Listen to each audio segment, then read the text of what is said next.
Hello बच्चों, मैं महेश आपका स्वागत करता हूं आपके अपने चैनल यूथ स्टडी सेंटर पर।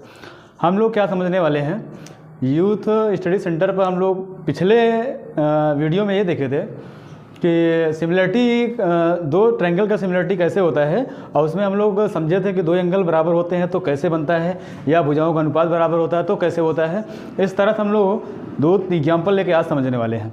तो इसके पहले वाले वीडियो हम लोग ये देखे थे कि सिमिलरिटी होती कैसे है, और आज हम लोग क्या करेंगे, कम से कम 2 या 3 क्वेश्चन से ये समझेंगे कि हल कैसे होता है या एग्जाम में प्रश्न कैसे पूछे जाते हैं। तो देखते हैं, पहला प्रश्न ये है कि अगर फिगर ऐसे बना हो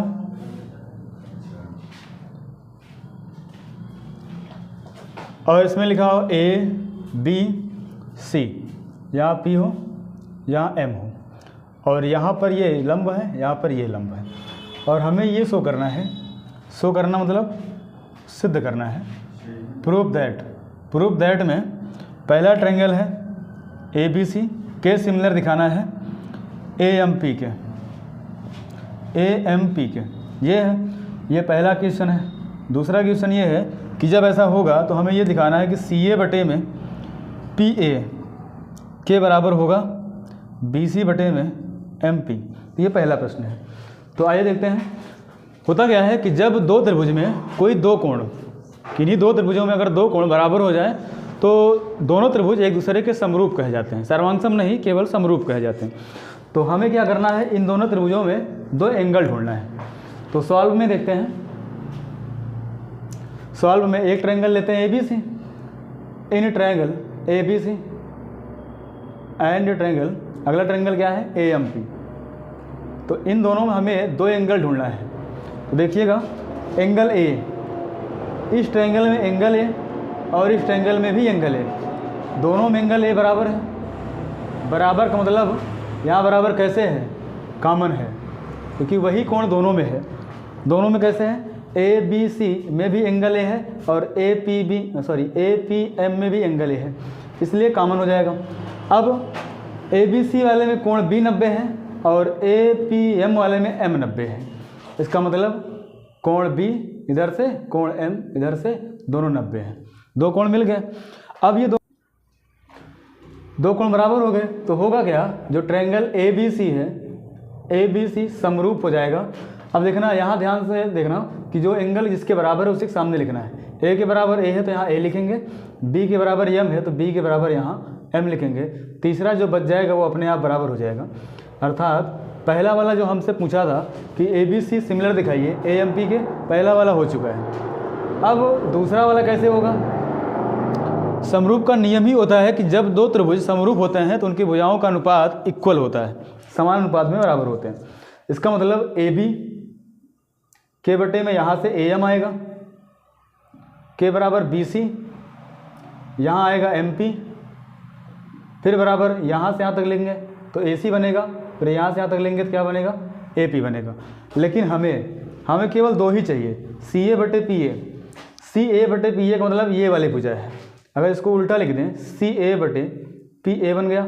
उसके बाद BCMP चाहिए, BCMP यहाँ लिखा हुआ है, BCMP। तो इस तरह से भुजाओं का अनुपात भी बराबर हो गया। इसका मतलब पहला यहाँ सिद्ध हुआ और दूसरा यहाँ सिद्ध हुआ। तो इस तरह से एग्जाम में आपके सवाल पूछे जाएंगे।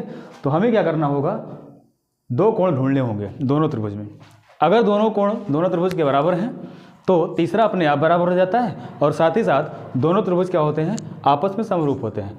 फिर उसके बाद उनकी भुजाओं का अनुपात बराबर होता है। फिर देखते हैं अगला सवाल। अगला सवाल है कि जैसे मान लो एक त्रिभुज ऐसे दिया है, इसका नाम मान लेते हैं ABC है, और इसके समांतर एक भुजा यहाँ खींची गई है, मान लेते हैं D और E पे काट रहा है इन दोनों को। अब हमें ये दिखाना है कि जो त्रिभुज है ADE वो समरूप है ABC के, ये हमें दिखाना है।